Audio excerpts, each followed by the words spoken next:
नमस्कार, मी दीपक जाधव. तर बघा, आज किती 8 जून 2026. तर आज साधारणपणे दुपारचं टेम्परेचर बघू आपण. तर रूम टेम्परेचर म्हणजे हे बघा, ही जी तापमापी बसवली ही सावलीत आहे. तर टेम्परेचर किती आहे आणि ते रिडिंग घेताना देखील सावलीतच घेतात.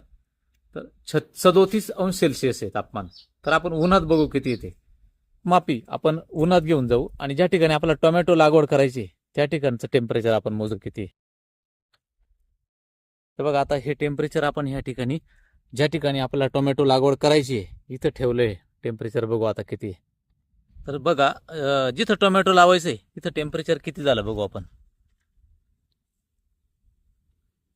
तर बघा, 44-45 अंश सेल्सिअस झालं. मग सांगा, ज्यावेळेस 44 टेम्परेचर होतं त्यावेळेस 50 अंश सेल्सिअस मध्ये लोकांनी टोमॅटो लावले. कसे काय टोमॅटो जगतील सांगा तुम्ही मला.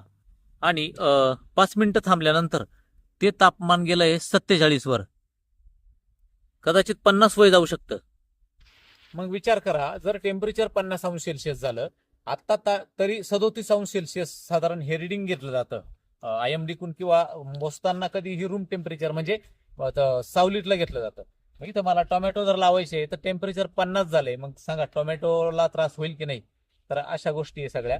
त्यामुळे 50 अंश सेल्सिअस मध्ये आता ह्या तापमानात देखील टोमॅटो आपण लागवड करतोय. त्याच्यामुळे ह्या सगळ्या ज्या गोष्टी झाल्याय, टोमॅटो जे खराब व्हायचे कारण हे की जे आपलं जे टेम्परेचर 50 ते 55 अंश सेल्सिअस ला टोमॅटो आपण त्या ठिकाणी आता सध्या लावतोय.